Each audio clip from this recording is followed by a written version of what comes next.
To start this basic primitive movement sequence, begin by lying on the ground with your head propped up, your spine flush to the floor beneath you, with your hands on your torso, your feet flat on the ground with your knees up. And we'll just stay here for a little while. The most important thing here is to just check in with yourself, particularly with your breathing.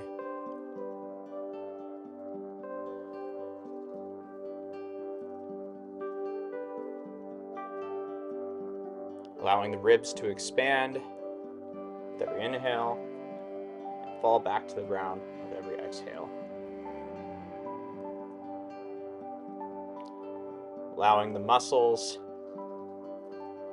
in the neck and lower back to lengthen, opening up towards the ground. For each preceding exercise, begin by just following along with each movement, noticing how it impacts the position of the head, and then just imagine that movement in each direction is almost being initiated by the head in a way. So we can begin with what we can just call the somatic cat-cow exercise, just by rolling the hips forward, noticing how the head follows, rolling the hips back, noticing how the head follows back, and then just imagining the rolling of the head back and forth is initiating the movement of the hips. Notice the effect in the feet and the knees as well. And try to maximize this movement as much as what's comfortable. Really exploring the range of motion.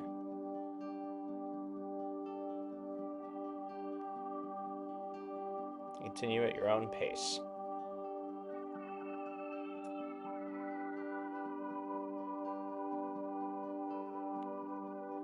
Don't forget to check in with the breath.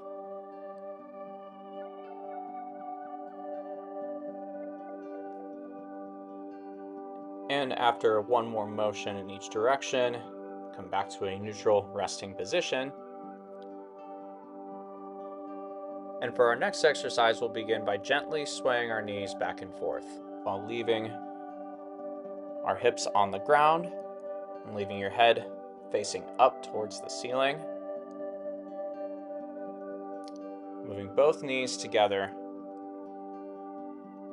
noticing the freedom of the legs inside the hip sockets, noticing the twist of the spine, starting down at the lumbar, going up the mid-back, the neck, all the way up to the base of the skull. Noting that the very top of the spine is actually right in between our ears. It's much higher up than we think. Now with the knees swaying, begin to tilt the head in the opposite direction, eventually imagining that the rotation of the head to one side is initiating the movement of the knees to the other side, eventually allowing each hip to follow the knees, following further in each direction.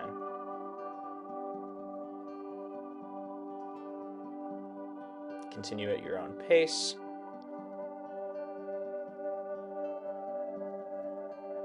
And coming back to neutral. Next, we'll be coming back to our cat-cow, but incorporating some arm movement into the equation, making snow angels, if you will. So as the head rolls forward, the hips roll forward, allowing the arms to come to our sides.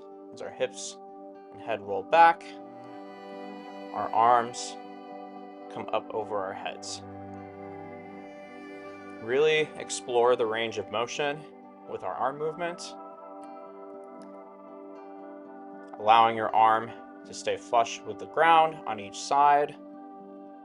Imagining you're taking a marker and drawing a line around your body up over top of your head.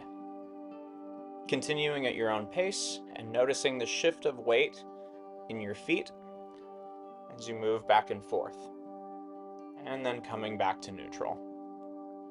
And we'll just rest here for a couple of moments, checking in with the breath.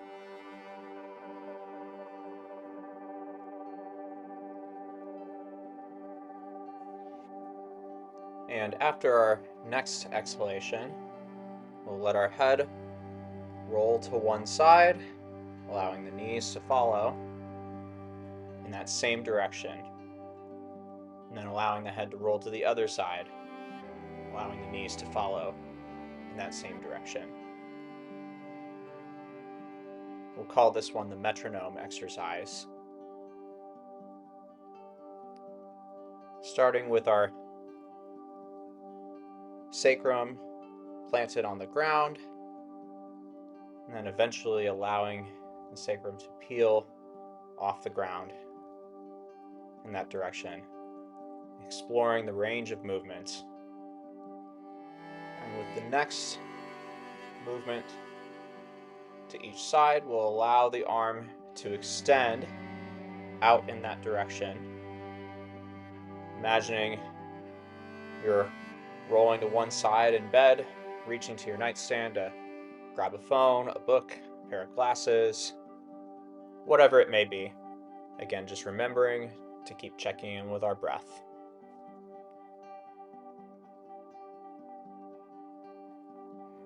Paying attention to the torso as it rolls from side to side,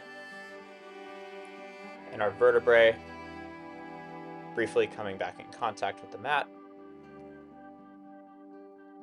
and then coming back to a resting position.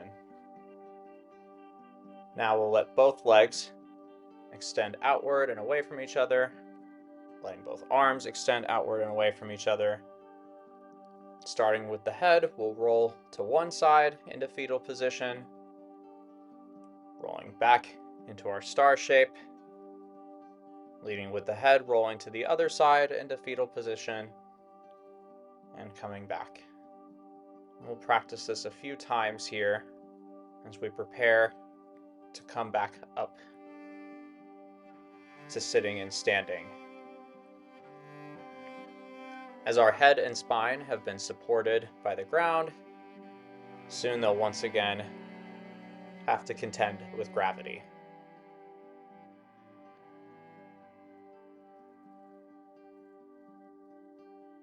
To come up from the ground, we'll first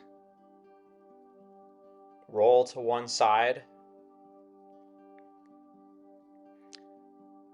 supporting with one arm, reaching the other arm out the other side, trying to keep the head as close to the ground as we can for now, pushing up into a child's pose, rocking back and forth.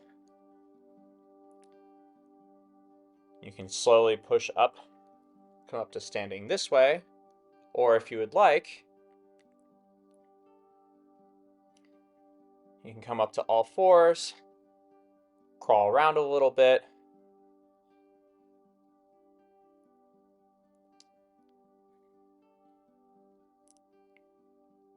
coming back to neutral, rocking back and forth, noticing the integration of the head and the spine, tucking the toes, and walking back, coming up to standing.